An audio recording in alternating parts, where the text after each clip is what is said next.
Hello friends, जैसा कि हमने आपको पिछले वीडियो में सीपीसी के सेक्शन 1 और सेक्शन 2 के कुछ डिफिनीशन के बारे में बताया था, डिग्री के बारे में बताया था, जजमेंट के बारे में बताया था। आज हम इसी में थोड़ा आगे बढ़ते हैं। अब जो 2 का जो 13 है वो जगम संपत्ति के अंतर्गत उगती फसलें आती हैं, ठीक है। फिर आता है 2 का 15, प्लीडर से न्यायालय में किसी अन्य व्यक्ति के लिए उपसंजता होने और अभिवचन करने का हकदार कोई व्यक्ति विवरित है और उसके अंतर्गत अधिवक्ता, वकील और किसी उच्च न्यायालय का वकील आता है। प्लीडर से न्यायालय में ऐसे व्यक्ति को अभिवचन करने का हकदार कोई व्यक्ति विवरित करता है, मतलब वादी और प्रतिवादी को एक अधिकार प्रदान करता है जिसके अंतर्गत अधिवक्ता, वकील और किसी उच्च न्यायालय का वकील आता है, ठीक है। फिर आता है लोक अधिकारी से वह व्यक्ति विपरीत है जो निम्नलिखित वर्णों में किसी वर्णन के अधीन अर्थात हर न्यायाधीश, अखिल भारतीय सेवा का हर सदस्य, ठीक है। फिर देखिए इसमें आता है नियम में प्रथम अनुसूची में अंतर्विष्ट धारा 122 तथा 125 के अधीन निर्मित नियम और प्रारूप विपरीत है। निगम अंश के बारे में समझा जाएगा कि इसके अंतर्गत स्टॉक, डिवेंचर या बंधपत्र आते हैं। फिर धारा 2 का 20 निर्णय या डिक्री की दिशा के सिवाय हस्ताक्षरित के अंतर्गत स्टाम्पिंग आता है, ठीक। ये तो बची हुई डिफिनेशन थी, लेकिन तो भी आप इसको पढ़िएगा सबको। फिर आता है डिक्री के एलिमेंट, डिक्री के इंपॉर्टेंट एलिमेंट क्या है।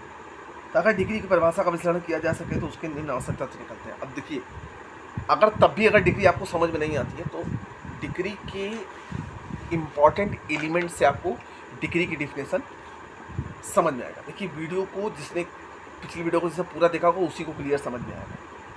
तो डिग्री के इम्पॉर्टेंट एलिमेंट क्या है? एन एडजुडिकेशन, न्यायालय द्वारा एक न्याय निर्णय को एडजुडिकेशन कहते हैं, थोड़ी इंग्लिश मेरी ऐसी है।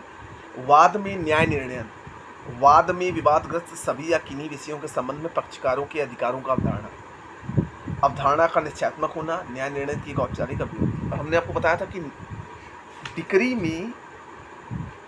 में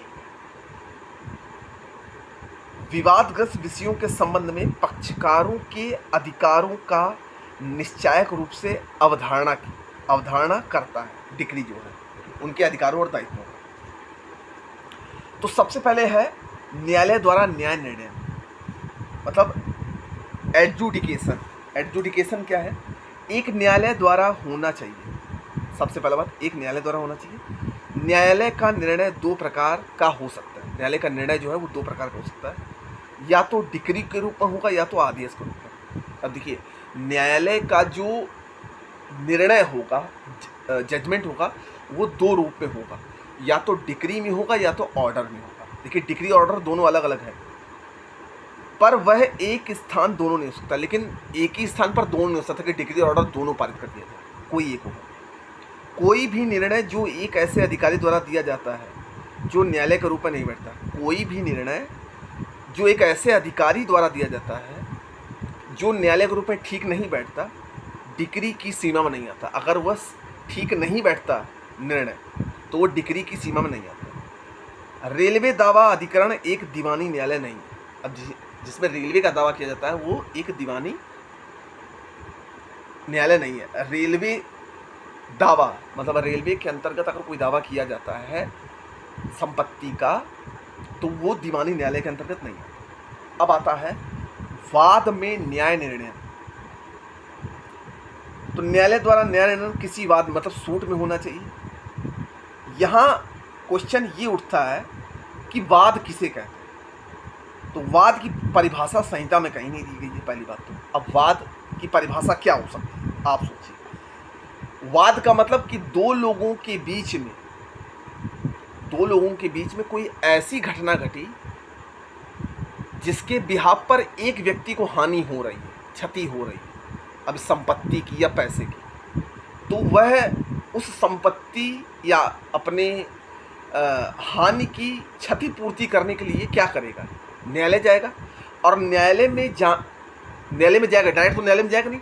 न्यायालय जाने के लिए उसको एक प्रोसीजर है। भाई न्यायालय में हम तब जा सकते हैं जब हम कोई वाद दाखिल करें, कोई सूट दाखिल करें। अब जाहिर सी बात है, वाद जब दाखिल करेंगे तो उसका एक फॉर्मेट होगा।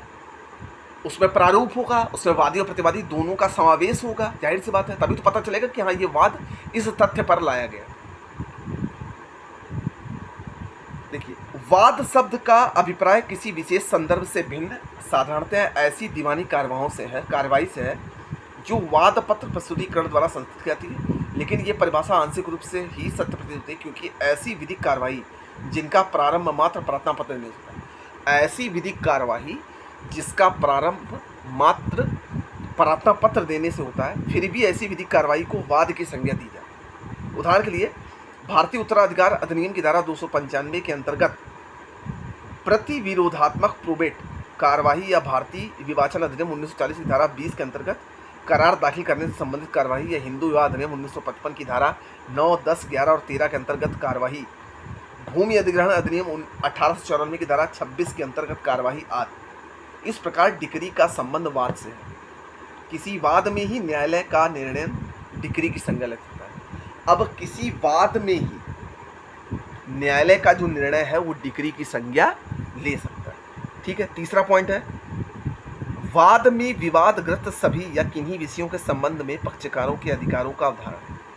अब देखिए, वाद में विवादग्रस्त सभी या किन्हीं विषयों के संबंध में पक्षकारों के अधिकारों का अवधारण। अब देखिए, जब कोई वाद प्रस्तुत किया जाएगा तो डिपेंड ये करता है कि वाद में किन मुद्दों को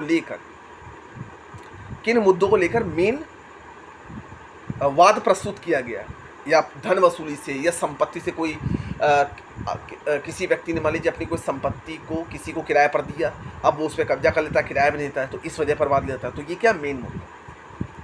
तो ऐसे न्याय निर्णय के माध्यम से विवादग्रस्त विषयों में किसी एक या सभी के संबंध में, अब एक या उससे रिलेटेड और भी जो मामले, अधिकारों को अवधारण अवश्य होना चाहिए। इस प्रकार जहां एक वाद में विचाराधीन प्रश्न ये है कि विवादित मकान पर कब्जा मकान मालिक या किराएदार का है, न्यायालय का निर्णय पक्षकारों के अधिकार पर हो, ऐसा निर्णय डिक्री होगा। देखिए, यदि विवादित मकान पर कब्जा मकान मालिक या किराएदार का है, न्यायालय का निर्णय पक्षकारों के अधिकारों पर हो और ऐसा निर्णय डिक्री होगा।